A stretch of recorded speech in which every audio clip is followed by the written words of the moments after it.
Olá, estamos começando mais um podcast, a sua dose de conhecimento. Hoje, nosso convidado ele é um fenômeno do ramo imobiliário, 4 anos consecutivos o campeão de vendas da consultora CNA no Litoral, e ele vai compartilhar conosco essa trajetória de sucesso, dar dicas e como é que você começa e chega em números tão expressivos. Seja muito bem-vindo, Jacó, da Jacomel Imóveis. Obrigado, Vitor. Obrigado pelo convite. É uma honra estar aqui. A nossa agenda é sempre corrida. Você entendeu isso e vamos lá. Estamos prontos para responder. Jacó, para nós entender como é que começou a tua trajetória no ramo imobiliário, você foi planejado isso ou foi uma oportunidade que surgiu e você abraçou? Eu tive 2 etapas, assim, eu considero 2 etapas, assim, na minha vida profissional. Desde 1953 a minha família está no ramo imobiliário, então eu entrei com 13 anos, trabalhar na imobiliária como office boy. Isso já fazem mais de 30 anos. E até então foi a primeira etapa, né? Era um formato tradicional, como vários imobiliários hoje ainda atuam, né? De talvez colocar uma placa e fazer um atendimento interno, mais regional, né? Não se falava muito em imóveis fora de Uaçaba. E eu trabalhei junto com meu avô e meu pai por vários anos, né? E eu gosto de lembrar que a frase que eu mais ouvia, que talvez me fez achar um outro veio de trabalho, era: você não precisa ensinar o padre a rezar a missa. Porque eu tinha uma visão diferente de negócio e toda vez que eu ia dizer, eu acabava ouvindo isso, né? E a segunda etapa, que eu vejo que se foi a parte muito mais evoluída, que eu consegui desenhar um case diferente de negócio, foi buscar as diferenças do que eles aplicavam na empresa deles para mim, numa futura empresa, aplicar na minha. Então, há 16 anos eu abri minha empresa sozinha, né? Era uma microempresa, né? Eu tinha um escritório de 14 metros quadrados no fundo da Galeria Trevisan, né? Teve várias dificuldades, como qualquer início, mas eu comecei a atuar de uma forma fora do padrão do que eles faziam, que era buscar investidores, né, e tentar me antecipar em alguns tipos de lançamentos na época, principalmente em Joaçaba. Jacó, nós até comentávamos há pouco que você hoje atende um público muito específico, um público diferenciado, que é um público que busca o alto padrão, e até muitas vezes os poucos corretores que trabalham com esse público, às vezes talvez não tenham nem Instagram, se posicionam de forma diferente. Como é que você conseguiu chegar nesse público, ou quando que você percebeu que você estava trabalhando com esse público, porque você passou pela, diria, a venda comum, a venda, né, tradicional? Sim. Então, eu sempre tentei prever o que o cliente ia precisar, assim, né, como investimento. Nós moramos numa região de colonização italiana, alemã e outras origens que sempre buscaram comprar imóveis. Isso é muito positivo. E eu tentei sempre prever o que ele queria. Ele já tinha uma casa boa, ele já tinha, às vezes, uma área rural. Qual que é o próximo passo que ele vai dar, né? E eu tentei sempre me antecipar nesse sentido. Estudei muito o mercado imobiliário, principalmente do litoral catarinense, muito mesmo. Não só números sobre acabamentos, entregas, pontualidade, quais eram as empresas mais ágeis em todos os sentidos, né, para depois eu começar, né? Fato é que eu faço venda para a CNA há 6 anos. No primeiro ano eu vendi um apartamento da CNA, né? E foi a meta que eu tinha, porque dentro da minha qualificação, dentro do meu conhecimento, eu acho que era o que eu poderia fazer, né? E aí a gente foi crescendo nesse sentido, né? Em paralelo a isso também, a gente acabou indo para essa linha de imóveis rurais. Creio que nos últimos 5 anos aí a gente alcançou um número muito expressivo, passa de 23 ou 24 mil hectares de área rural vendida, né? Todas com êxito, né? Que é o mais importante, que eu sempre digo, não importa quanto você venda, desde que você concretize as atividades que você está fazendo, né? Então, graças a Deus, a gente nunca teve um litígio, um problema, desocupação. Ao contrário, inclusive, eu tenho no meu institucional o telefone autorizado de todos os ex-proprietários das fazendas que eu vendi. Se tornaram nossos amigos e clientes, né? Então, isso é o mais importante de tudo. Em paralelo a isso, né, tentando sempre entender qual é a onda, qual é a busca do cliente, a gente acabou sendo um pouco mais agressivo no litoral. E os resultados começaram a vir a partir do momento que a gente se antecipou ainda mais. Tem muitas pessoas que pensam assim e não estão erradas, que comprar apartamento na planta é um bom negócio, sem dúvida é. Mas dá para comprar antes da planta. E é esse modelo, esse case de sucesso que eu trouxe para os meus investidores. Eles acreditaram no negócio, né? Sendo muito bem formatado, clientes já que estavam na nossa pasta há anos, entraram junto e tiveram os resultados assim muito expressivos, contando que nós já estamos indo para a 4ª rodada do negócio. Né? Só em Itapema, em Porto Belo também fizemos uma, então no litoral catarinense nós temos 5 grandes rodadas. Eu até fiz algumas anotações aqui, né? Hoje a gente completa aí 36.400 metros quadrados frente a mar vendido. Né? Isso é um número bem difícil de ser alcançado. Eu até não conheço, com certeza tem pessoas que venderam mais que eu, não tenho dúvida disso, mas não conheço, que era o que eu te falava. O mercado de luxo hoje exclusivo, existe uma analogia que pouco se vê ou nem se existe um comercial da Lamborghini.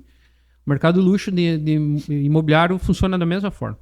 Né? O verdadeiro resultado, o melhor resultado, aquele de às vezes multiplicar por 5 em 12 meses, ele nunca vai estar na internet. Ele vai estar com poucas pessoas, exclusivas pessoas de extrema confiança, né? Muitas vezes assinado um contrato de confidencialidade com multa muito alta para que se mantenha tudo em segredo e acabe rodando de uma forma segura para todos. Né? Então, às vezes eu vejo algumas pessoas, alguns empresários aqui de Joaçaba, às vezes entram na empresa deles, o computador está aberto, ele está com o site aberto de algum tipo de imobiliário, alguma coisa assim. Eu até digo para ele, não perca tempo com isso.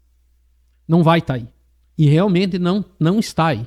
Sabe? Existe um outro mercado que pode ser ponderado e creio que também dá um bom resultado, mas não dá um excelente resultado.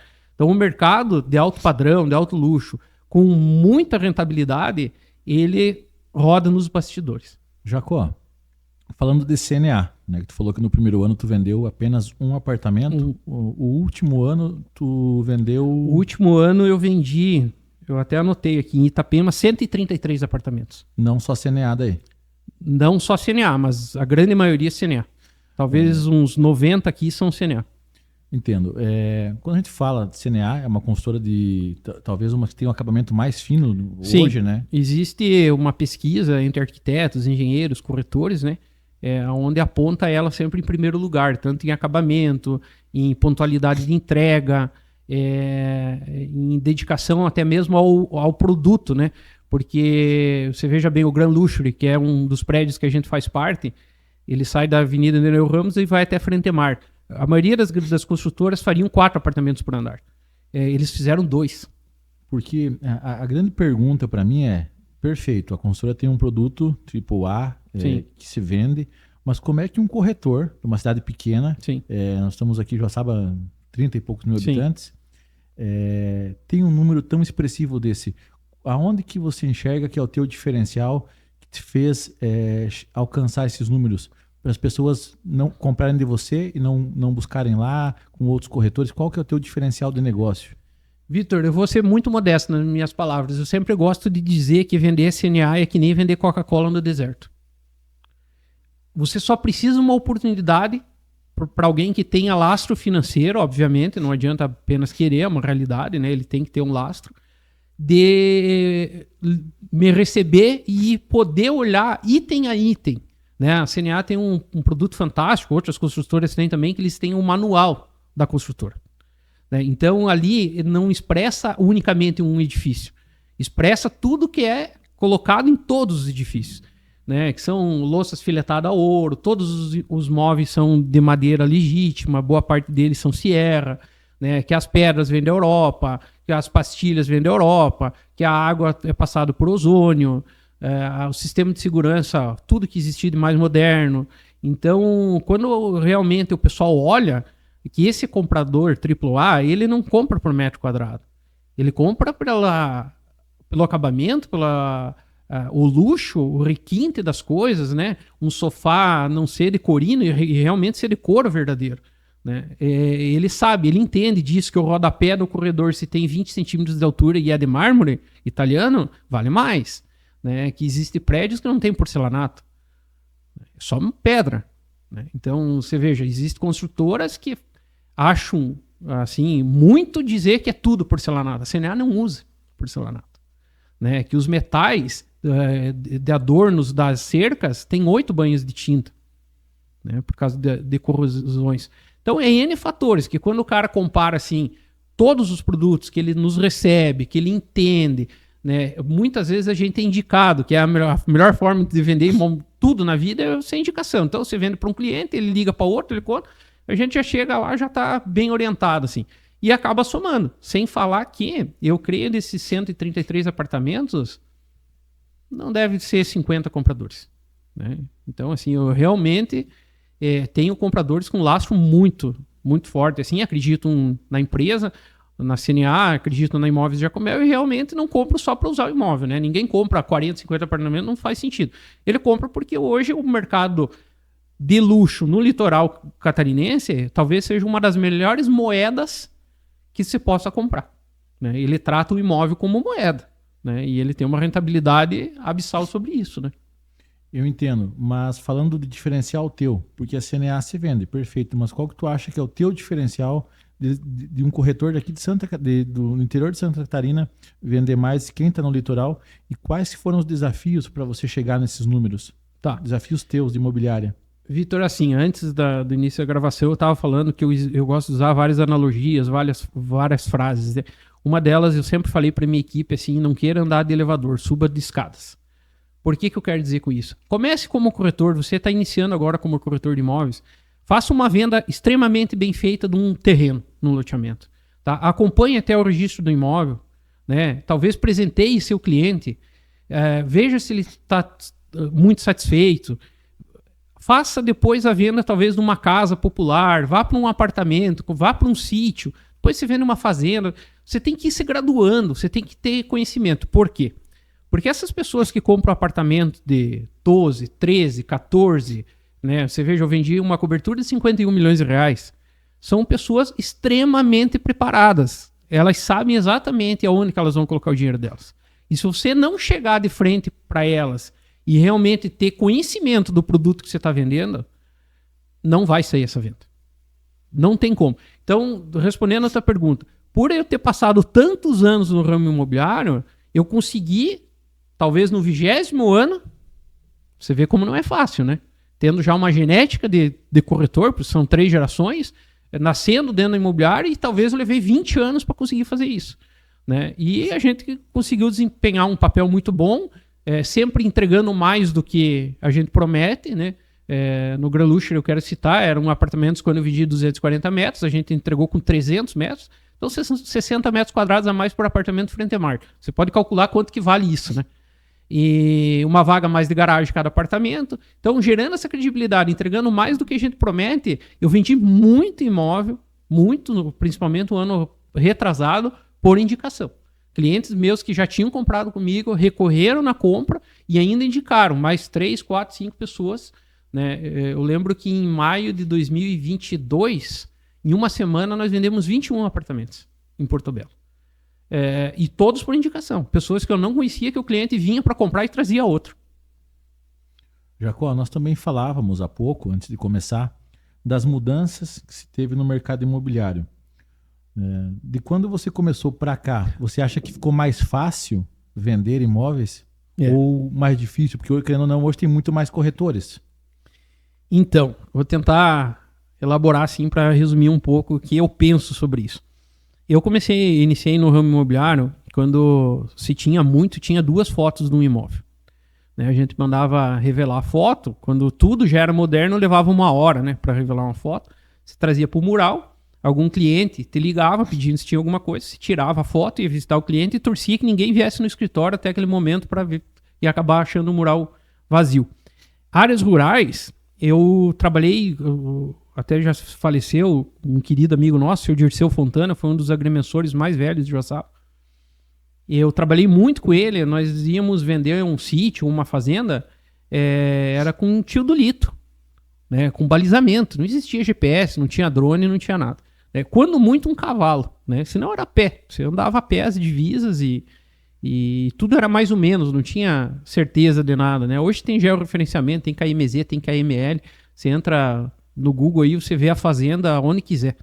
Né? Então, nesse sentido, assim, a tecnologia trouxe muito avanço, muita facilidade. Né? Hoje eu posso tirar uma foto do teu estúdio aqui, estou com um cliente no Japão. Não sei se ele teria acordado essa hora, mas ele receberia a foto, né?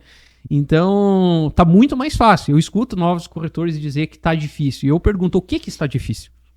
Vender ou tentar fazer a venda? Porque tentar fazer a venda nunca foi tão fácil. Agora, vender o imóvel entra numa seara assim, muito problemática. Porque nós moramos numa micro-região, não são cidades grandes, né? Existem imobiliárias tradicionais de Joaçabas antigas. Né? Eu vejo o nosso primeiro CNPJ tem 74 anos. Né? Nós temos... acho que 80 empresas, 80 PJ hoje dentro dessa empresa, quais delas umas 15 empresas familiares, né, que tem uma exclusividade conosco ali, de muitos e muitos. Vou dar um exemplo rápido, o meu avô vendeu para o avô dessa pessoa, meu pai vendeu para o pai e eu vendi para os filhos. Né? Então, até hoje só saiu um cliente na imobiliária em todos esses anos. Todas as outras pastas são duradouros e permanentes conosco. E aí entra toda essa leva nova de corretores de imóveis. Né? Ontem eu tive com a Bruno, o nome do rapaz, fiscal do Cresci, no meu escritório, e ele me perguntou quantos corretores eu tinha, né? Falei que só tinha eu. E daí ele me respondeu, eu tô assustado, porque tem cidades com 200 mil habitantes que tem menos corretor do que Joaçaba. Como eu não opero assim mais tanto, por mais de ter um loteamento aqui em Joaçaba, no mercado de Joaçaba, eu não consigo dizer exatamente como é que tá as vendas desse pessoal, né? E então eu não sei como é que isso está acontecendo. O que eu vejo são vários que iniciaram e pararam, né? Então a dificuldade deve ser talvez maior, é outro tipo de case. Tem, pelo que eu sei, existe fração de comissão, né? Às vezes trabalha numa imobiliária, fica uma fração para imobiliária. Né? Provavelmente tem que tirar nota, pagar imposto, eu não sei lá no final, na última linha, sabe, Vitor? Quanto que no ano isso resulta. Né? Então, hoje a gente está numa Selic de 15%. Né? Numa cidade que estagnou, eu vejo algumas coisas há muito tempo. O mercado imobiliário foi tracionado muitos anos pela UNOESC. Né? A UNOESC estabilizou há anos. Né? O primeiro curso de medicina e odonto eu não tenho lembrança, mas talvez fazem 15 anos ou mais. Né? E poucas empresas abriram, né? Algumas fecharam. Eu não sei como que está esse mercado, quais são as dificuldades reais de quem atua simplesmente aqui ou na região. Né? Eu tenho ajudado o que eu posso. Né? Tem muitas pessoas que me ligam, muitos corretores que vêm no meu escritório. Faço questão de tentar ajudar eles para eles não passar pelo que eu passo, dou conselho, né? Mando documento. Muitas vezes mandei até mesmo modelos de autorizações de venda, de contrato de locação, contrato de compra e venda, minutas prontas, né? Tento ajudar assim para eles não passar pelo que eu passei, né? Vários deles me agradecem, alguns acabam desistindo pelo caminho, por dificuldades, né? E acaba que resumindo a tua pergunta, eu vejo que nesse momento quem está no mercado imobiliário vai ter que trabalhar muito mais do que antes. Pelo nível a quantidade de corretores, existe um descrédito no setor e uma taxa de juro altíssima. Jacó, a tua opção de não ter outros corretores dentro da imobiliária se deve ao quê? Assim, existe uma frase que dizem que ninguém é insubstituível. Né? Eu, por muito tempo, eu até achava que era verdade, mas com o tempo me trouxe que, no meu sentido, não é. Porque eu tentei colocar outras pessoas trabalhar comigo, eu ligava para clientes meus e dizia, o fulano vai lhe visitar porque ele vai levar teu material. E a resposta que eu tinha, não, se você não vier, não precisa vir. Então, tentei, organizei, investi, coloquei dinheiro sobre isso e acabou não rodando a operação. Né? E me tomava tempo isso também, sabe, Vitor? Porque eu gostaria que em um ano talvez eles avançassem 5, usando do meu conhecimento, da minha experiência, de fazer as coisas dentro de um protocolo que a gente segue dentro da empresa. Porque o primeiro deles é a exclusividade imóvel. Eu não abro mão dessa regra, em absoluto. Né? Então, eu vi que dentro do varejo, a gente tem poucos negócios. E era o que eu queria. Né? Eu digo que hoje a gente é talvez a imobiliária das imobiliárias, porque quem me procura são corretores que trazem ofertas para mim levar para os meus clientes. A grande maioria das vezes é assim. E eu digo que a gente é um atacado também. Porque às vezes eu pego 100 unidades num lançamento e eu vendo para 5 pessoas. Então a gente é um atacado também. Obviamente que tem briga de preço, né? É uma coisa óbvia. O cara vai comprar 30 apartamentos num prédio, ele quer desconto, ele quer prazo. Então hoje não cabe para mim ter outros corretores dentro da empresa.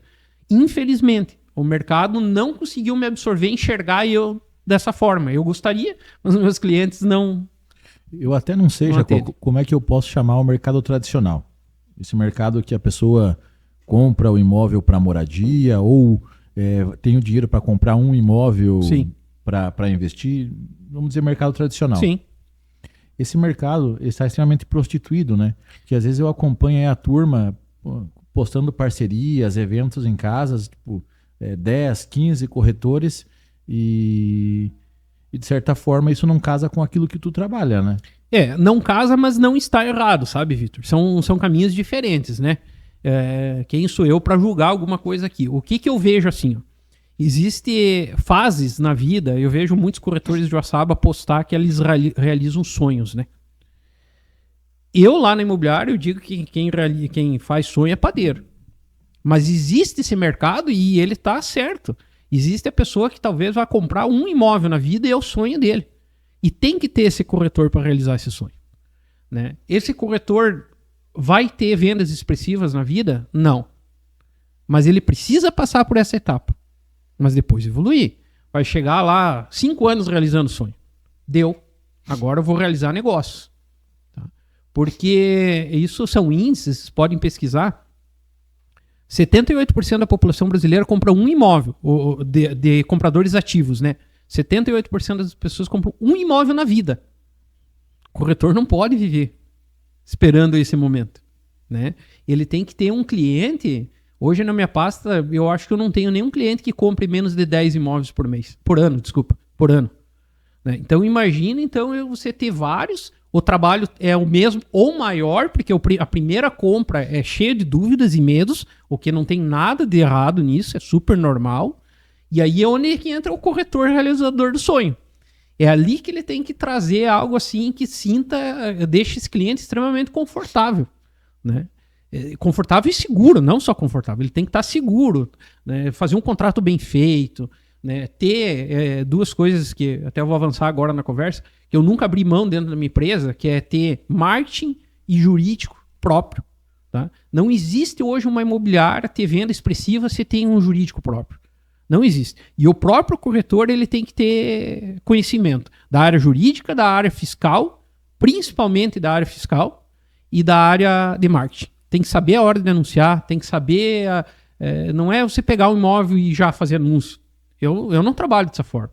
Né? Então, tudo isso você tem que saber. E a parte fiscal, extremamente importante. Você veja que hoje um corretor de imóveis aí, ele pode ganhar, vou sugerir um número aí, né? Cada um aplica da forma que quer, de 3 a 10%. Vamos arredondar. A parte fiscal de ganho de capital de pessoa física começa em 15%. Então você veja quanto é importante ele orientar, fazer simulações, sem falar uma multa. Então isso tem que ser regido de uma forma muito exata. Né? Então, quer ser um corretor, quer se destacar realmente, tenha conhecimento sobre isso. Hoje é muito fácil. Né? Inclusive o pessoal da Receita Federal aqui de Joaçaba são muito atenciosos sobre isso. Se você procurar ali, tirar qualquer dúvida, eu pelo menos fui muito bem atendido, inclusive de recebê-los até no meu escritório para me orientar sobre isso, sabe? Isso muitos anos atrás, né, quando eu comecei a ter essa base. Então é muito importante isso. Jacó, quando a gente fala de mercados, hoje nós temos uma questão econômica, política do país. A questão política não vai bem. Sim. E a economia também não. Você não, acredito que não sofra esses impactos. Por exemplo, tuas vendas em relação ao ano passado, você vem batendo metas, você vem conseguindo crescimento, mesmo com a economia da forma que está, porque você não depende aí do financiamento tradicional, o teu cliente é outro. Sim. Existem várias formas assim, de ver hoje a economia brasileira, né? Sempre quando alguém chora, alguém vende lenço, né, Vitor? Então, eu tinha desenhado um cenário que a gente estaria passando uma crise um ano atrás já. Eu imaginei que isso aconteceria e com a crise vem oportunidades, né? O mercado imobiliário, ele tem um grande vilão, que se chama estagnação. O superávit é maravilhoso, né? Todo mundo compra, o juro é baixo, e a crise, infelizmente, acaba gerando oportunidades. Agora, a estagnação é o maior vilão no mercado imobiliário. E hoje nós estamos nesse momento. Principalmente, né? Você me convidou há alguns dias, eu já vim pensando o que eu ia falar, porque isso era um assunto que não pode deixar passar, principalmente sobre essa taxação do Trump ontem. Então, a tendência agora é que o juro suba ainda mais, a tendência é que o dólar suba ainda mais, e o que vai acabar acontecendo? Quem tem dinheiro aplicado não vai retirar esse dinheiro aproveitando a oportunidade, né? Tudo leva a crer que isso não vai durar para sempre, mas ainda vão alguns bons meses, né?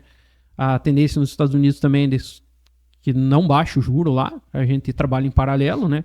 Cara, que eu vi ontem alguns comentários assim, não vai mudar nada pro Brasil a taxação. Tá louco. Tá? Vamos falar só em pecuária, segundo maior comprador de carne do Brasil, os Estados Unidos. Só na pecuária, né? Então, no primeiro instante, talvez até vai baixar. 90 dias a carne aqui no Brasil talvez vai baixar, porque vai reprimir uma demanda, né? Mas depois vai acabar subindo de novo. E porque a conta, quem paga não é o pecuarista, né? Quem paga é o consumidor. Tudo sempre vai ser assim. Sobre o mercado imobiliário nesse momento, com essas alavancagens que eu consigo, que é antes da planta, o meu resultado ainda é muito maior. Vamos dizer assim, 5 vezes o que é uma aplicação hoje em 102, 106 do CDB, CDI ou atrelado a Selic, né? O meu resultado é muito maior. Porém, mesmo o cliente sabendo disso, ele quer aproveitar essa fase de ganhar um dinheiro na aplicação, uma rentabilidade alta. Porque apartamento, talvez amanhã depois vai ter de novo. É uma hipótese. A gente está trabalhando um produto escasso, né? Aplicações sempre vai ter. Nós temos 7 km de orla em Balneário Camboriú e 14 em meia praia. Ou você está lá na frente ou você não está. Não tem fábrica de terra. Então vai dar a visão dele e vai eu vender esse resultado, né? É um pouco mais difícil para mim nesse momento? Sem dúvida. É um pouco mais difícil. Mas num negócio muito bem estruturado, que é o que a gente sempre faz, geralmente em Itapema ali, geralmente não, 100% com a CNA em Itapema, a gente consegue. A gente consegue sim que esse cliente aplique conosco aí, né? Compre ou fração do terreno ou cotas antes do... Isso que eu ia te perguntar. Por 2 vezes tu falou que tu apresenta muitas vezes oportunidades antes da planta. Sim. Como é que funcionam essas oportunidades antes da planta? Em que momento que o cliente entra? Ele é sócio do empreendimento? Sim. Existem 2 modelos assim, né? A gente já fez os 2, o resultado é o mesmo. Um deles por isso que eu digo que a gente é imobiliária das imobiliárias. Eu recebo semanalmente talvez 100 mensagens ou ligações de outros corretores. E algum desses, em algum momento, acaba trazendo um bom negócio para nós. Então Jacó, eu tenho um terreno de 2.500 metros quadrados frente ao mar para vender em Itapema. Tá bom. Eu peço exclusividade desse terreno, um prazo curto, de 30 dias. Nesses 30 dias eu faço o estudo financeiro para mostrar para o meu cliente e faço o estudo junto com a construtora para ver o VGV dessa obra. Nesse período de 10 a 12 dias, a construtora já me formaliza. Jacó, se ele comprar o terreno, eu consigo dar X unidades. E até agora todos os negócios que a gente fez assim deu certo. Então, nesse momento é assim. Quais são as garantias? Esse cliente ele entra como comprador do terreno e permutante. Então, assim, além dele ter as garantias, uma multa alta da construtora, por prazo de entrega, o terreno é dele. Fica no nome dele. Às vezes não é um cliente só, são 10 clientes, 15 clientes que compram o mesmo terreno, vai uma fração de solo para cada participante. E a segunda rodada é o seguinte, Que já nos aconteceu, da construtora comprar o terreno e nos oferecer X unidades com preço menor, né, para entrar como cotista. Né? Então, também é um negócio que a gente acaba realizando. Por isso que às vezes dá essa diferença de metragem que tu falou antes, que tu vendeu Sim. um apartamento de 240 metros. E veio com 300. Por quê, Vitor? A gente garante para o nosso cliente o mínimo possível. Né? Mas lembre-se que o cliente às vezes entra com 30%, 35% no máximo de permuta.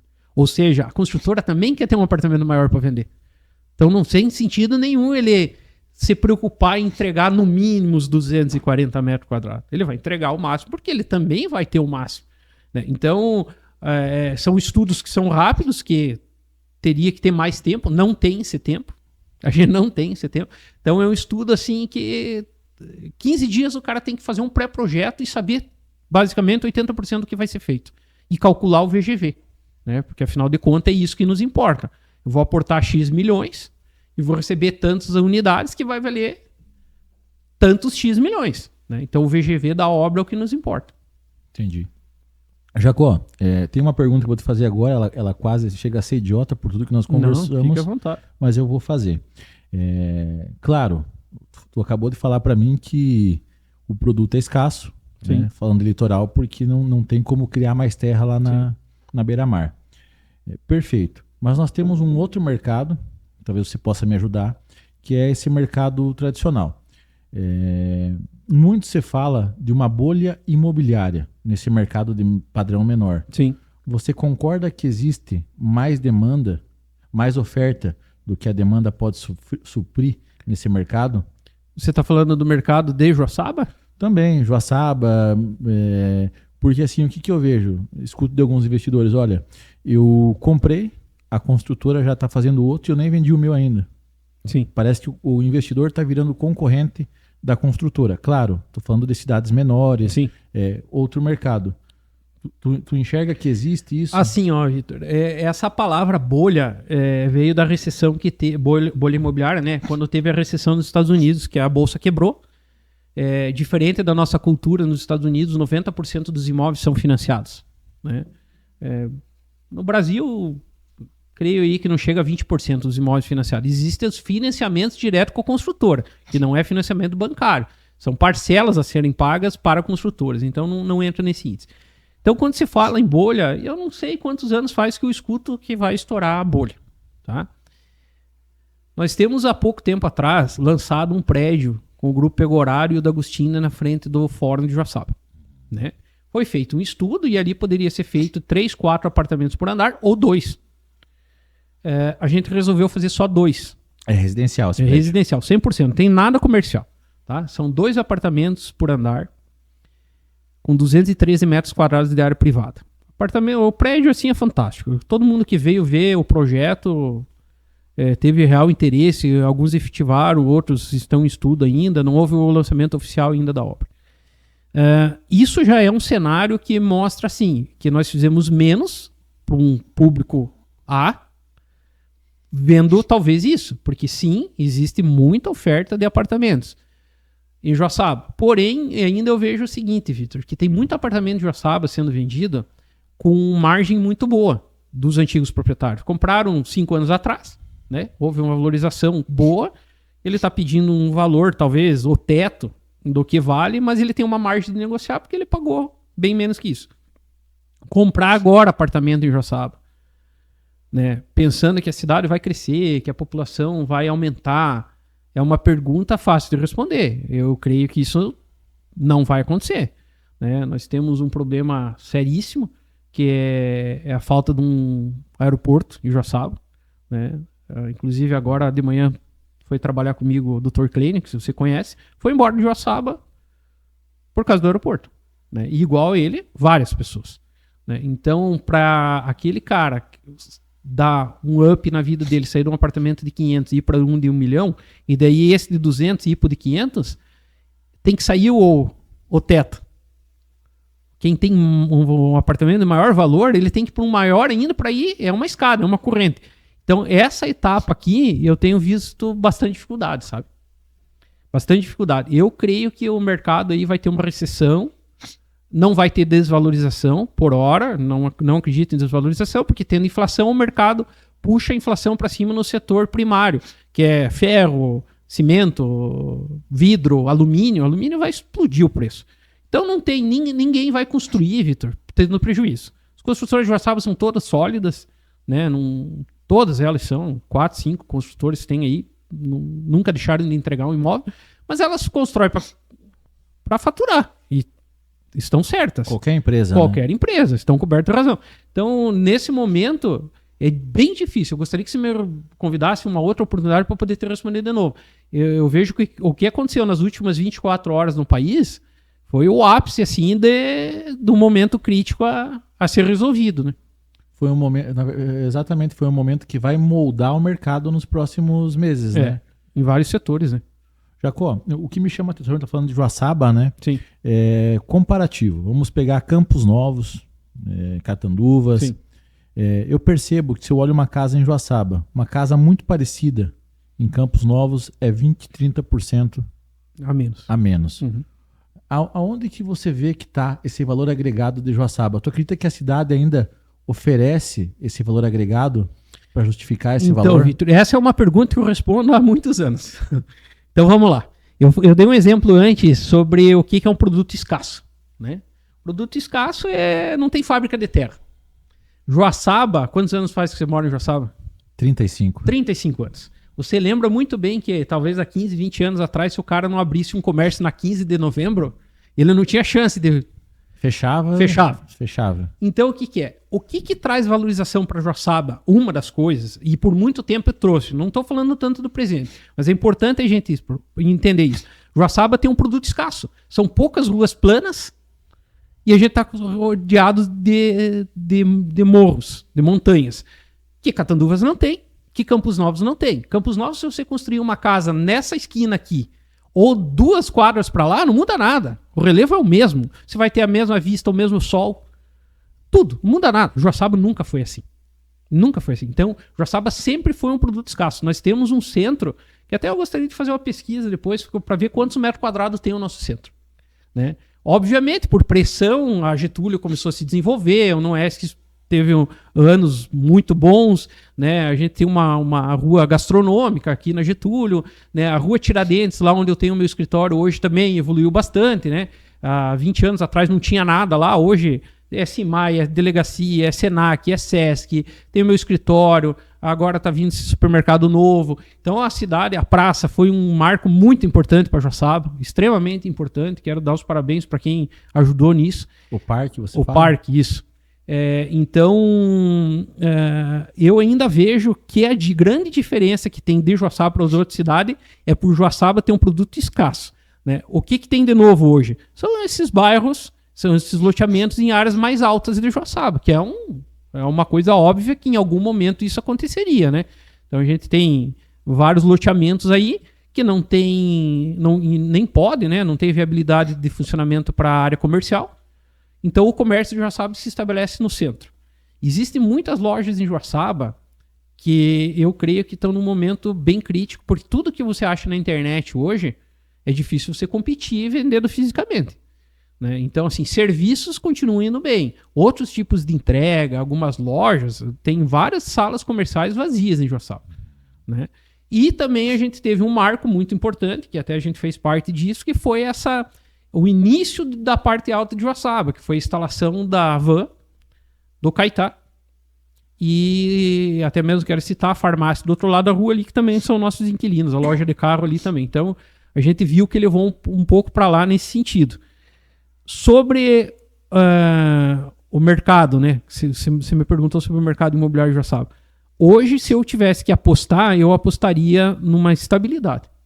Eu não vejo crescimento, não vejo valorização na classe média para baixo, em hipótese alguma, né? Hoje o juro mais barato que existe hoje é da moradia ainda, pela Caixa Econômica Federal. A gente está falando um juro aí de 10,5% a 11% ao ano. Mas tu também não vê uma desvalorização, que esse mercado vai ir para uma realidade dessas cidades aí vizinhas. Tu não enxerga isso? Não, de jeito nenhum.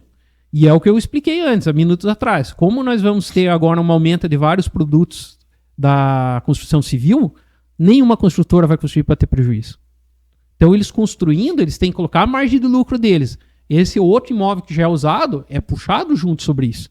E nós temos hoje, eu acho que entre 10 a 12 prédios em construção em Joaçaba. Então ainda tem um horizonte ainda bom pela frente, sabe? Não é o ótimo, está longe de ser excelente, mas eu creio que a gente tem um horizonte bom ainda. Tu me perguntou de quanto tempo eu morava em Joaçaba. Eu quero esclarecer que eu não sou velho, eu nasci, então é 35 anos, né? Mas a rua que eu cresci é Jacob e Jacomel. Jacob e Jacomel. Meu bisavô. A imobiliária em Erval Velho também tem essa rua aí. E a imobiliária fez muitos loteamentos, né? A imobiliária Jacomel aí. Em Erval do Oeste fez o João Paulo II. Joaçaba, desculpa. O João Paulo II fez o Frei Rogério 1, 2 e 3. Sai aqui do Colégio Frei Rogério, vai até pra frente da Elevacar. Todos aqueles loteamentos ali fomos nós que fizemos. Fizemos do Cagliari aqui em cima, perto do Caetá, o Portal de Joaçaba, o nome do loteamento. Quando você passa, tem a rótula do Caetá, você pega a esquerda, aquele primeiro loteamento ali. Uhum. Também fomos nós que fizemos. Foram 13 loteamentos. Em Erval do Oeste, do lado da Antena, daí desce para Vila Rica, sobe do outro lado no São Vicente e vai até, nós temos uma área remanescente de 120 mil metros quadrados, que é aquele chatão em cima do bairro São Vicente ali. Na época, quem é muito antigo vai lembrar, era do grupo Panoncelli, que não existe mais, né? Depois teve uma fusão junto com a Perdigão, né? Então, nesse período aí, o saudoso seu Avelino Braganholo fez parte disso também. E o meu avô, seu Marino Jacomel, né? Então, foram feitos... Eu até anotei os números aqui, porque é muita coisa, eu não consigo lembrar. Mas são 6 mil terrenos.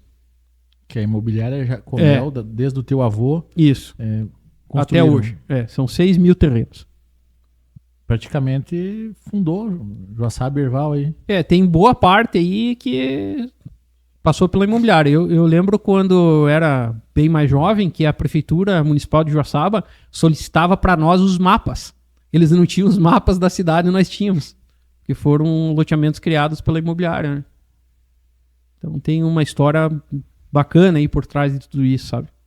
Jacó, voltando a números, eu estava olhando, hoje o teu VGV de vendas aí na carreira passa de 6 bilhões. Passa. Qual que foi a primeira grande venda assim, que você lembra que te marcou, que foi o início dessa história? Vitor, eu gosto de dizer assim, que as maiores vendas não são aquelas que resultam na maior comissão, mas são aquelas que você rompeu mais barreiras, mas você conseguiu romper todas as dificuldades nelas que foram aparecendo pelo caminho. E para mim, assim, sem dúvida nenhuma, foi quando o Grupo Pegoraro comprou a VEG, o barracão da antiga ISA e a VEG. Tá? A VEG hoje, todo mundo sabe, uma empresa multinacional, né? De bilhões de reais, está listada na Bolsa, é uma SA. Nós tivemos que comprovar e assinar um contrato com cláusula de confidencialidade com vários milhões de reais que nós tivemos que comprovar que a imobiliária tinha em custódia para uma possível vazar uma informação dessa, né? Você imagina quantos bilhões a VEG perderia na Bolsa. Já pensou sair no Brasil aí? VEG começa a vender suas unidades de imóveis, de patrimônio. Então, assim, a VEG, sem dúvida, foi uma faculdade para mim, assim, foi uma escola dentro do ramo imobiliário. A todo tempo eles sempre foram maiores do que nós, né? Então, em momento nenhum nós conseguimos dar as cartas no negócio, né? E foi uma dificuldade bem grande. Depois da VEG, em números e dificuldades, óbvio que todos esses imóveis comercializados no litoral catarinense foram difíceis, né? Eu fiz a compra para os meus investidores daquele terreno do lado do Yacht Club em Porto Belo, uma área da pioneira da costa, uma pesqueira antiga da região ali. Muito difícil a negociação, vários gravames em matrícula, pessoas assim em litígio na família, uma área de um valor bem considerável, né? São 31.500 metros quadrados frente a mar com 16.400 metros de espelho d'água, né? Tem uso de marinha ali, a gente vai fazer um pier, vai fazer marina própria, vai ter praia privativa nesse projeto, uma coisa muito única, muito exclusiva. E isso foi uma grande dificuldade também, sabe? E tem várias histórias para contar, né, Vitor? Tem uma fazenda que eu levei 1 ano e 3 dias para vender, e teve uma fazenda que eu vendi em 3 horas. Né? Então, a gente teria aí muita história para contar, né? Mas se fosse nomear hoje, sem dúvida foi a VEG. Tu citou que o Grupo Pegoraro comprou esse imóvel? Qual imóvel? Da VEG, sim. Da VEG. Na época, eu lembro que tinha uma expectativa de abrir uma fábrica ali. Essa fábrica não... Esse boato, vamos chamar assim, sobre fábrica, nunca rodou nos bastidores. Eu nunca estive numa reunião sentado com o grupo lá que foi cogitado essa hipótese, sabe? Então, para nós, nunca passou de boato, né? Entendi. Nunca passou de boato. Porque eu lembro, aonde tem a van, também foi uma negociação tua ali, né? Ali... O complexo da van, Caetá, né? Sim, foi tudo no mesmo período ali, sabe? Mas teve uma ajuda muito grande pela proximidade de famílias ali entre o Maico e um dos proprietários, né? O Maico Pegoraro e um dos proprietários, ele que fez os ajustes finos. Eu já entrei mais na operação do Caetá, né? E a gente faz isso até hoje, né? Não só ali agora, a gente está em Caçador também com o Caetá, né? A gente faz toda a gestão a Z4 é uma empresa a qual o Caetá faz parte, né? Que é a família Zanonai de Concórdia. Então, eles têm várias coisas, né? Tem hotel, tem resort, tem áreas rurais, muito apartamento no litoral, é um dos nossos parceiros fortes de negócio lá, né? Então, a minha participação foi mais voltada nessa parte do Caetá. Porque tu hoje também tem uma carteira muito expressiva de aluguéis que você administra, né? Sim, nós temos uma carteira que eu levei mais de 20 anos para fazer ela. Ela é eu não gosto de usar a palavra sonho, mas vou usar. Ela é um sonho, tá? Porque a gente conseguiu minimizar o máximo possível e rentabilizar muito, né? Então, hoje a gente também tem um case dentro da empresa, uma linha de crédito, que a gente pode até antecipar 1 ano de aluguel para o proprietário do imóvel, né? Isso facilita muito a nossa busca por melhores imóveis. E muitas vezes com direito de sublocação, né, Vitor? Então a gente não fica engessado nos 10% de administração, né? Tem imóveis aí que a gente ganha 15%, 20%, 25%, tudo são acertos e condições, né? Tem imóveis que a gente adiantou, o cara tinha 6 imóveis, eu adiantei 1 ano dos 6 imóveis para ele, né? Então eu tenho direito de sublocação. Daí a gente acredita no mercado, porque se ficar vago esse imóvel, eu tenho que pagar o aluguel. Ele está alugado para mim. Então existe esse risco, mas, né, quer nadar com tubarão. Inclusive eu fui teu inquilino, né? Foi meu inquilino. Em um desses complexos aí. E foi onde te conheci e me chamou a atenção, porque você locou todo o espaço. Ali nós organizamos rapidinho, que é na Vila Brolo aqui, né? Do seu Mauro Batista. Até um abraço pro seu Mauro aí. Foi algo assim que eu lembro que eu estava prestes a sair viagem e me ligaram e falaram, Jacó, vai agora lá e resolve isso, né? Então eu estive ali, na época conversei com o Marcelo e com a esposa dele, né? E a gente acabou fazendo o negócio, né? Já fazem, creio que uns 5 anos ou mais, não tenho certeza. Era um contrato longo, um contrato de 10 anos. E a gente conseguiu alocar. Agora estamos com um espaço vago embaixo lá, mas já tem alguém bem intencionado a ficar, né? E o nosso negócio basicamente é isso, Vitor, é tentar pegar complexos, né? Então a gente tem hoje a antiga Vila Brolo, que sempre vai ser conhecido dessa forma. A gente tem o Senac, ali próximo ao meu escritório, que são mais de um inquilino por imóvel. A gente tem o Caetá lá em cima, que, salvo engano, são 12 inquilinos, 12 ou 13, não tenho certeza, inquilinos. Então isso diminui mão de obra e gera um lucro maior, né? Porque daí a gente tem num lugar só, né? Quando eu comecei a formar minha pasta de locação era muito difícil, porque eu tinha um porão no bairro Santa Teresa, um apartamentozinho no RUP, um outro na Joviva. Então era uma correria do tamanho do mundo. Hoje, qual que é o tamanho da tua carteira em termos de imóveis administrados? Eu, para ser sincero, para poder te responder essa pergunta, eu teria que estar no escritório, porque eu não sei. Eu tenho uma participação dentro da empresa que é de extrema importância. Eu sou vendedor de imóvel, né? Então, assim, a pasta de locação, eu tenho a Gabriela que trabalha comigo já há 6 anos, é ela que cuida para mim, sabe? Existem oscilações sobre isso, né, Vitor? Às vezes uma sai, uma vende, outra vaga, né? Não saberia te responder assim. O que eu sei é que uns 80% delas são comerciais, né? A gente tem muito pouco residencial. E era o que a gente buscava, né? O nosso intuito aí talvez seria... Eu não consegui mais colocar energia sobre isso, mas talvez seria chegar um dia que tudo fosse só comercial. São contratos mais longos. Um ticket alto. Um ticket alto. As empresas, a gente não tem inadimplência, né? Mesmo na época da pandemia, eu consegui que todo mundo permanecesse. Esqueci de citar o complexo ali onde é o Senac também, né? Eu tenho 4 inquilinos ali. Tem restaurante em cima, tem estoque de colchão, tem fábrica de placas. Senac perto do meu escritório ali onde tem o de Savoia. Ah, sim. Então, assim, a minha meta na pandemia era isso, que ninguém entregasse. E olha que eu tenho Pizza Joy, Via Veneto, de Savoia, eu tenho muita gastronomia. E eu estava muito preocupado sobre isso, a gente conseguiu negociar, se ajustar um pouco de parcelamento e todo mundo sobreviveu e todo mundo continua sendo nossos inquilinos. Teve muita empatia no momento ali para... Muita empatia. Muito. Eu fiquei assim, minha maior preocupação, porque eu sempre digo, que tamanho é Imóveis Jacomel? Qual é hoje, se fizer um levantamento de patrimônio da Imóveis Jacomel, nada disso vale perto dos meus clientes. Eu sempre falo, se eu pudesse abrir o cofre, final do ano, vamos encerrar ali, dia 26 de dezembro, e guardar todos lá dentro e abrir dia 2 de janeiro, eu faria.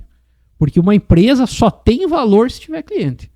Né? Não tem nada mais do que meu escritório ali, a gente fez uma obra legal. Vitor, qualquer um faz aquilo.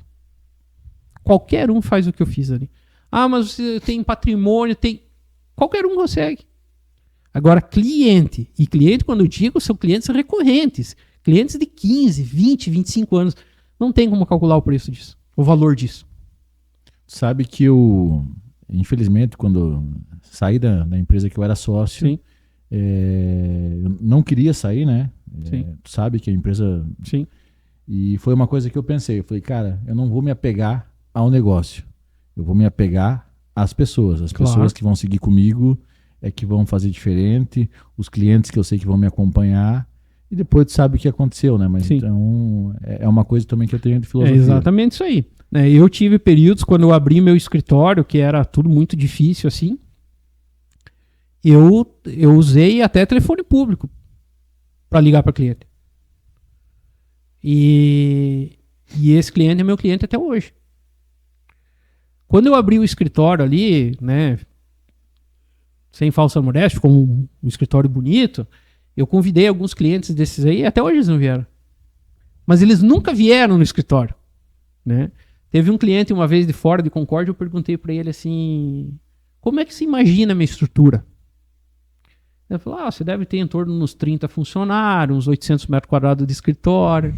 Eu tinha 30 metros quadrados na época do escritório, tinha 4 funcionários. Que era aquela salinha pequena ali? Não, já era da frente. Porque daí eu consegui chegar na frente da galeria, um ano depois que eu estava lá, eu consegui comprar aquela sala é da empresa.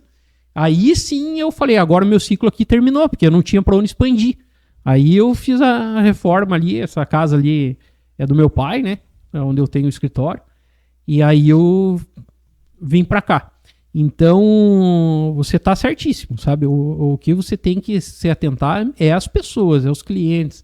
Todo mundo entende altos e baixos. Você não pode mudar o teu caráter nem a tua forma de tratar eles.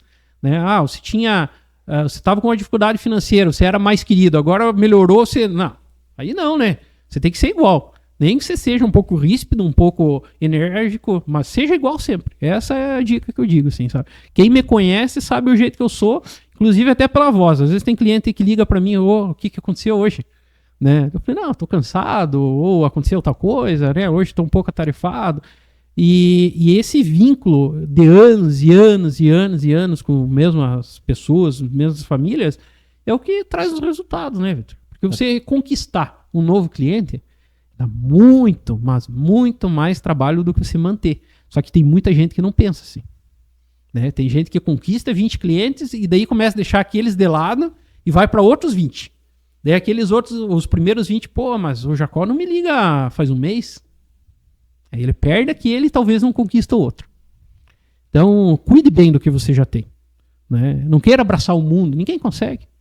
E no nosso negócio que não é escalonável, que eu não acredito, né? Até tem colegas de profissão meu aqui, que eu não quero que leve a mal, mas eu não acredito em encher uma imobiliária de corretores de imóveis. Né? Mas eu não sou o dono da razão. Até porque tu falou um ponto aqui que me surpreende bastante quando eu conheci tua empresa. Sim. Que você tem um VGV de ultrapassa os 6 bilhões. Cara, e tua equipe é extremamente reduzida, né? Sim. Quando eu abri o escritório ali, Vitor, nós éramos em 14 pessoas. Tá? Hoje nós estamos em 5 pessoas. Né? Mas eu tenho o que precisa, o mínimo possível. Eu tenho o que precisa. E em relação ainda à minha equipe, a gente tem uma atividade agropecuária. Então, quem trabalha comigo também ajuda a cuidar das fazendas. E não é pouco trabalho, tá? É bem complexo esse tipo de atividade. Então, a gente se desdobra em 10. Mas é o que eu falo e eu sempre falei. Eu prefiro ter, sei lá, 5 pessoas extremamente capacitadas do que ter 30 medíocres dentro do escritório. Né? E acreditando em um por um deles, a gente consegue chegar no resultado. É difícil? É difícil, é muito difícil. Até eu gosto de brincar que ninguém pode ficar doente. Ninguém pode ficar doente. Né? Porque cada um é extremamente crucial. Né? Nós vamos para uma final de Copa do Mundo sem reserva. Né? Mas todo mundo dá o sangue. Hoje eu estou com uma equipe bem madura, a equipe mais velha que eu formei até hoje. Né? A Bianca, que entrou por último, já faz 3 anos e meio que está comigo. Né? Então todo mundo está voando lá dentro. Né? Então, e a ideia é essa. Sabe, a ideia é porque cada funcionário que você tem dentro da empresa toma X tempo por semana. Né? Então eu teve um período ali que eu tinha reunião para marcar uma reunião. Não dá, né, Vitor? Não dá. Eu tenho que ser efetivo. Né? Eu tenho que falar com no mínimo 10 pessoas por dia sobre compra e venda. Não ficar conversando sobre outros assuntos. Né? Sabe que tu puxou um assunto para mim que é muito interessante. Não sei se você não é o perfil que acompanha, mas tem muito hoje mentor de palco na internet, Sim. O cara que promove milagre. E tem me chamado a atenção que tem uns caras que ele promete assim, se você contratar ele, você não vai mais precisar estar dentro da empresa, você vai poder trabalhar até meio-dia e jogar teu paddle e fazer não sei o quê. Jacó, isso não existe, né? Nesse sucesso. Eu estava torcendo muito que você entrasse nesse assunto, cara. Muito. Primeiro eu queria dizer o seguinte. Se você me pedir assim, a palavra que eu mais acho horrível ser usado no mercado imobiliário. A palavra especialista. Tá? E esses caras, muitos deles se intitulam isso. Né? Porque eu sou especialista. Você fez especialização aonde? Não, mas eu sou especialista.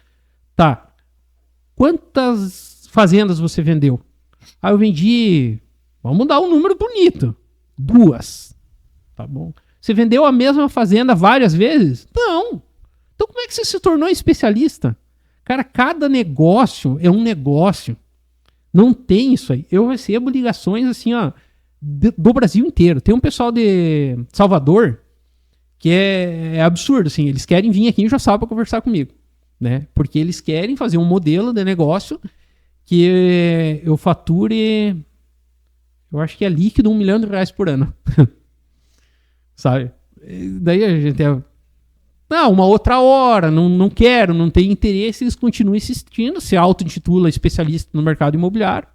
Né? Aí você pega o número do cara lá do Cresci, você vai olhar o cara há 1 ano, 2 anos, ele é corretor de imóveis.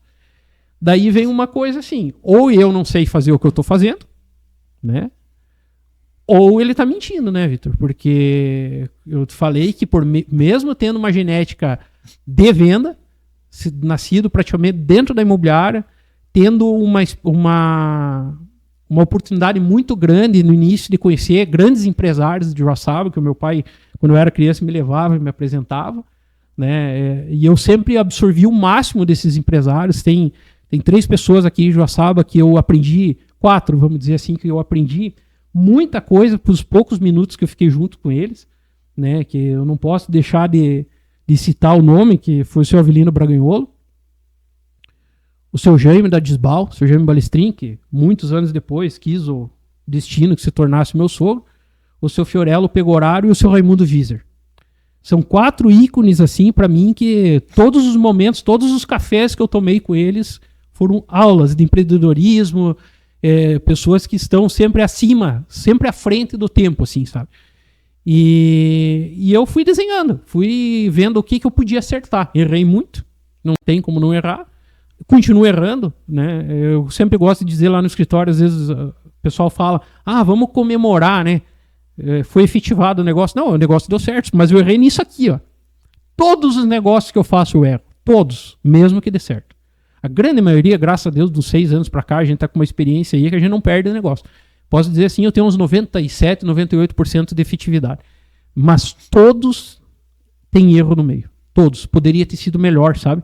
Efetivados de uma forma melhor, uma proposta mais bem feita, talvez um time de negócio errado. Sempre dá para melhorar e bastante, cara. Bastante.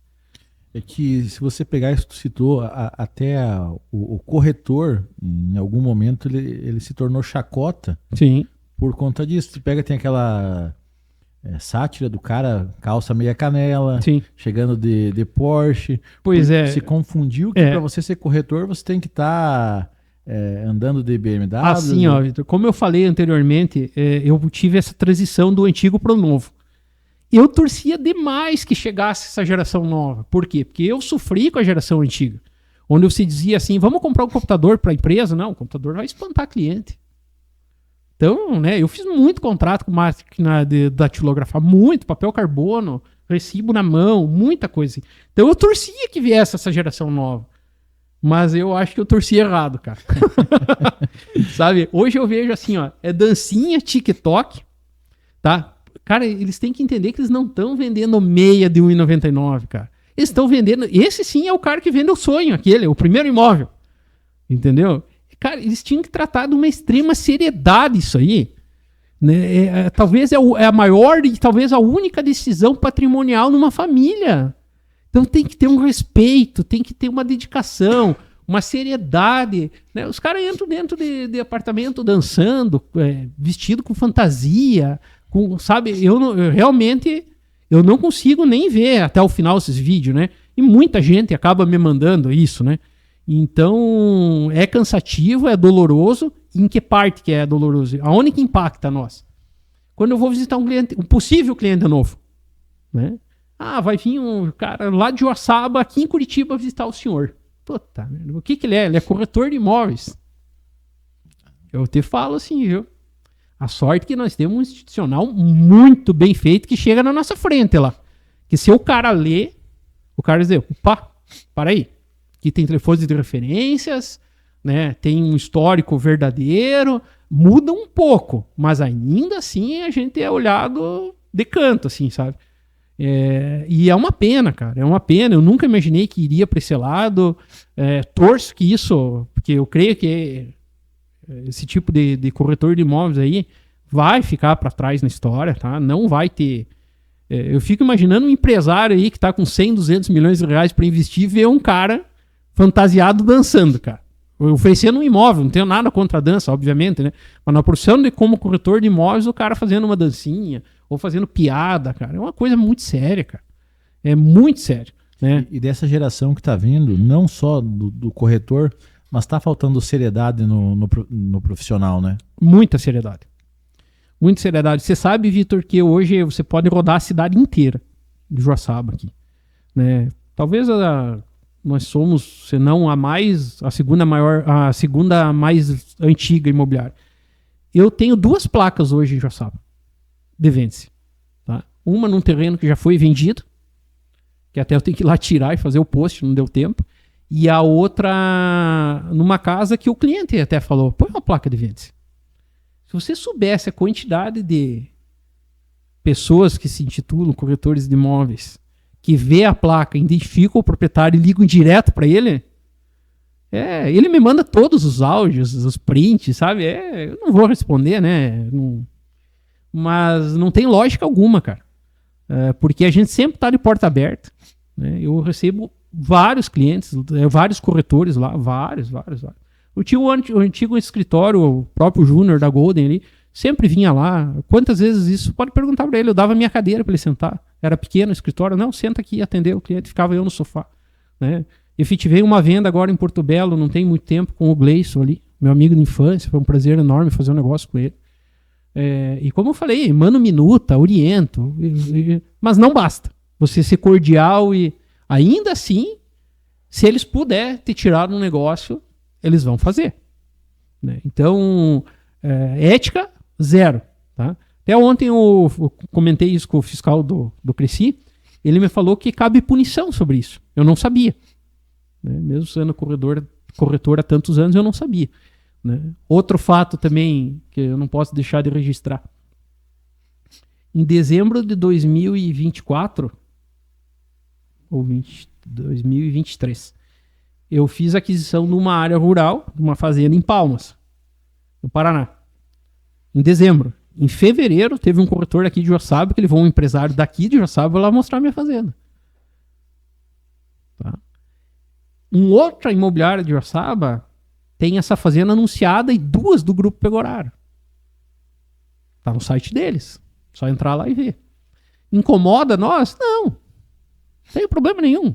Talvez é um chamariz, talvez o cara deixa lá porque ele já tinha as imagens para atrair um outro negócio, cada um, né? Mas são coisas que você tem exclusividade. Não, são nossas. Ah, são de vocês. São, de propriedade nossa. 2 do Grupo Pegoraro e uma minha. Tá anunciado. Né? Fotos antigas, de antes de eu comprar, mas... Ou seja, ele não tem contato com a antiga proprietária, senão ela diria, viu? Eu já vendi. Né? Cara, olha o que aconteceu comigo esses dias. Eu tenho um amigo pessoal que ele tá vendendo uma fazenda em Luzerna, aquela que eu, inclusive, conversei contigo, lembra? Sim. E, cara, ele me ligou brabo. Pô, Vitor, você... Porque ele tinha pedido off, né? Uhum. Ele falou, Vitor, você comentou com alguém? Eu falei, cara, não. A única pessoa que eu comentei foi, né? Cara, tinha uma pessoa... Se você entrasse no perfil da pessoa do Facebook, assim, cara, era tipo corretor Zezinho. Uhum. Cara, o cara cheio de foto da fazenda do cara, gerou um monte de problema. Eu te pergunto, o Cresci tem braço para fiscalizar isso? Tem braço.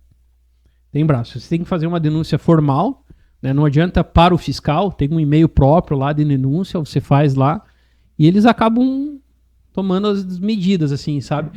Com qual efetividade? Melhor do que antigamente. Parece que agora eles têm algo em torno de 7 a 10 dias para fazer isso. Mas tem braço sim. E isso que você está me contando é extremamente comum e normal. Sabe? Eu não sei qual é a estratégia. Eu tento imaginar. Que como eles não têm nada para vender, eles colocam lá, daí o Vitor liga. Ó, tô vendo, essa aqui já vendi. Mas o que o senhor quer, Vitor? Não, eu quero uma área de X hectares. Não, eu vou conseguir pro senhor. Não sei. Ou vai atrás do proprietário. Tenta... eu não sei, mas isso acontece, né? Até quem me mandou o link dessa imobiliária aí foi um colega meu que conhece minha propriedade, já quase que não ia fazer, desculpa. Falei, daí fui olhar tudo, daí eu achei 2 do Grupo Pegoraro também, mandei pro David, David. Daí ele, vamos fazer, cara, deixa assim, né? A gente não sabe qual que é a situação, tem gente aí talvez que talvez tá num momento difícil e tenta de tudo um pouco. Vai prosperar? Não vai. Não vai. Não tem. Você pode ganhar hoje um bom dinheiro, depois não ganha mais. Né? Olha quantos já tentaram, quantos foram embora, quantos mudaram de volta de profissão. Né? Então, se você está ouvindo aí, eu digo para vocês, não vale a pena. Se faltar seriedade, faz um negócio só uma vez. Não vale, né? A pena. Não compensa nunca. Porque na melhor das hipóteses, você vai vender um imóvel. Na melhor das hipóteses. Ninguém sobrevive vendendo um imóvel. Esquece isso, cara. Então é melhor não faça anúncio. Eu tinha um site, tirei do ar. Porque eu só postava o que eu já vendi. Eu nunca postei o que eu vendi. O que eu estava vendo, nunca. Eu só posto o que eu vendo. O nosso Instagram, pode entrar lá e olhar. Eu acho que tem um imóvel que está vendo, o restante, todos vendidos. Não posto. Porque não precisa. Se o teu produto é bom, você é um corretor que você avaliou, vendo que tem liquidez, não precisa anunciar. Visite, ofereça em off. Vai vender, não vai gerar leilão, todo mundo sai contente, é mais ágil as coisas. Anunciou imóvel, eu vejo que a chance de vender é muito pequena. Até porque hoje no litoral se fala muito em leads, né? Sim. Só que assim também, eu vejo imobiliárias que tinham 10 unidades, vejo que fechou 8, Sim. Ficou 2, porque em algum momento tentou colocar 100, 250 corretores, encher de leads. Sim. Como é que tu vê essa questão do leads? Tu trabalha com isso ali? Então, assim, ó, eu não trabalho, mas eu conheço um cara que trabalha e ele conseguiu efetivar, assim, sabe? O negócio dele prosperou. Ele deve ter em torno uns 20 corretores, muito bons os corretores. Nós estamos falando, assim, de recorrência de... Os caras vendem, cada corretor dele vende 5, 6 apartamentos por mês, sabe? É uma equipe muito qualificada, assim. Ele usa muito a IA, né? Mas é varejo, assim, né, Vitor? São apartamentos aí de tique 600 mil reais, 700 mil no litoral, que você sabe que não é tão bom. Uma entrada mínima, né? E o que eles visam? Volume de venda. Né? Então o cara dá lá 100 mil reais de entrada, fica em torno de uns 30 mil reais para imobiliária, numa venda dessa, né? Porque vendeu aí um apartamento 600 mil, 100 mil de entrada. 5 vezes 6, 30. Ele vai ganhar uns 30 mil bruto, vai uma parte pro corretor, despesa de escritório, o dono da imobiliária vai pôr lá seus 10 mil no bolso. Tem que ter volume. Tem que ter volume. E esse cara conseguiu, ele trabalha dessa forma, mas eu conheço muito mais de 2 ou 3 mil corretores.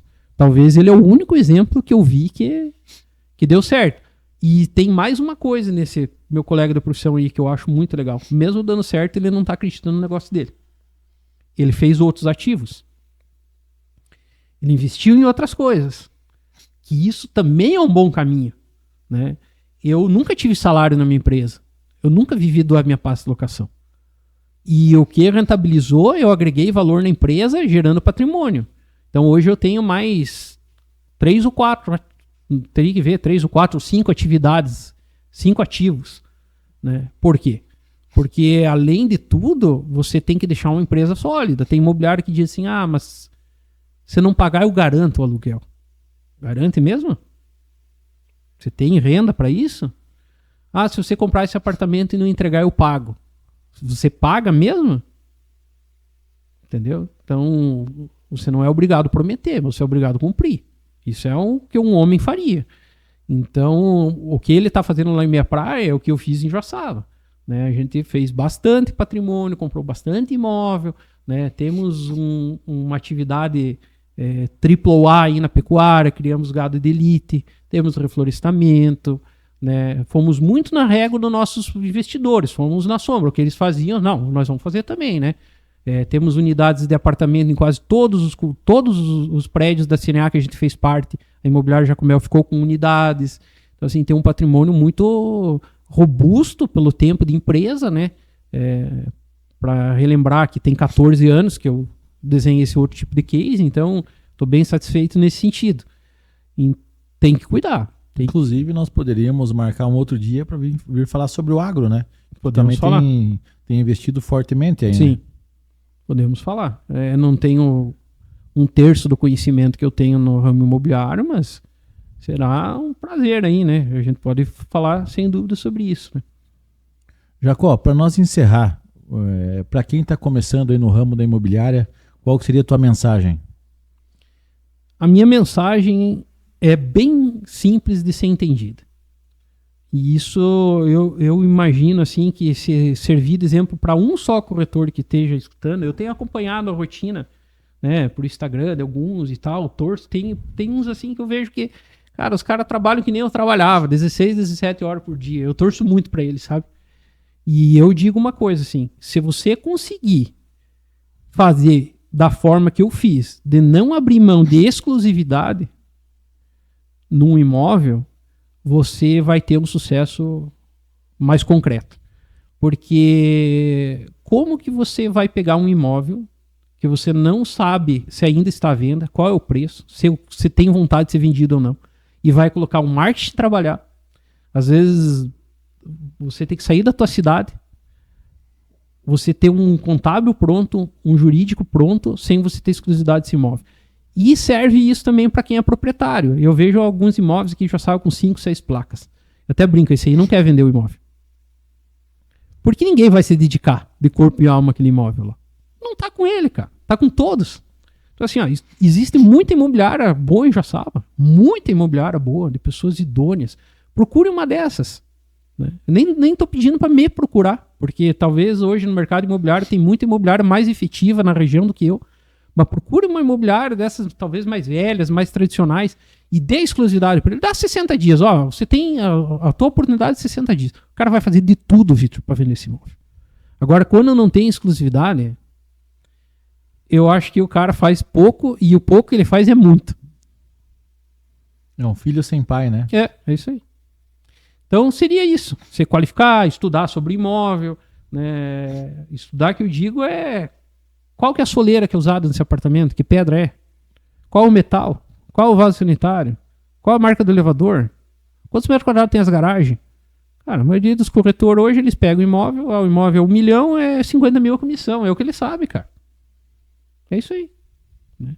Então, esquece a comissão, trata o produto, cara. Se o produto é bom e você é um bom vendedor, a comissão vai vir. Esqueça isso aí. Tem corretores que me ligam às vezes fazer parceria, primeiro assunto dele, viu, eu queria ver sobre a comissão. Cara, eu já desisto. O cara não falou o imóvel, cara, ele quer saber quanto que ele vai ganhar. Ah, ele já perdeu. Ele já perdeu, assim. Esquece isso aí. Né? Trabalhe com pessoas idôneas, né? Aprenda a ler uma matrícula do começo ao fim, tenha paciência, veja as negativas. Faça uma pesquisa, hoje é tudo tão fácil, faça uma pesquisa, entra no TJSC, tira as negativas. Tem N fatores, assim, de você tentar formatar um negócio concreto, sabe? E aquele investidor que está na outra ponta, ele sabe de tudo isso. Que é o que eu digo, você não está sentado de frente para um bobo. Né? A hora que você chega lá para ele e entrega assim, ó, tá aqui a pasta, encadernado, um papel colchê, e tá aqui todas as negativas. Ou então tem um débito, mas eu tô sabendo do débito. Opa! Daí, por último, tem o valor do imóvel, né? Daí agora nós vamos negociar o negócio. Agora não. Grande maioria... Começa pelo valor. Eu fiz um negócio em Meia Praia uns 5 anos atrás, antes de assinar os contratos, de tanto nos incomodar, o pessoal do escritório vai dar risada agora. Nós tivemos que pagar uma comissão num corretor lá, antes de assinar.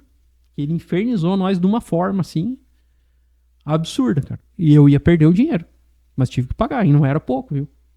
Eu não tinha mais. Ele ligava 50 vezes por dia. Né? E aí... Encontrei ele faz 4 anos, encontrei ele esses dias. Na época, parte desse dinheiro ele comprou aquele carro lá. Tá com o mesmo carro. Né? Esquece a comissão. Faça um bom negócio. Né? Ou seja, contigo foi o primeiro e último, né? Primeiro e último. Faça um bom negócio, deixe todo mundo seguro, confortável, acompanhe até a matrícula do imóvel. Né? Também não tem, peguei a comissão, não vou mais.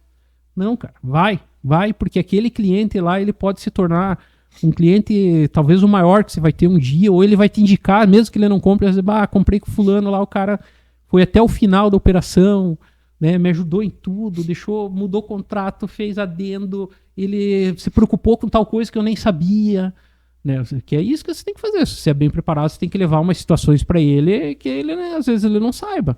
Né? Hoje a gente tem várias mudanças de leis, várias reformas, principalmente prédio, ter muito cuidado com o condomínio atrasado.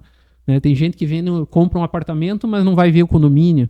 Né? O condomínio é uma despesa do apartamento, não é do proprietário. Né? E cabe inclusive penhora sobre isso. Né? E aí você pega, não vamos falar de Joaçaba, vamos falar do litoral. Poucos apartamentos frente a mar, menos de 5 mil reais por mês de condomínio. Né? Então, o cara 2 anos sem pagar condomínio. Então, tem que ter muito cuidado, tratar com extrema seriedade. E estou aberto. Quem quiser nos procurar aí, eu tenho lá 10 mandamentos. O primeiro é esse, exclusividade.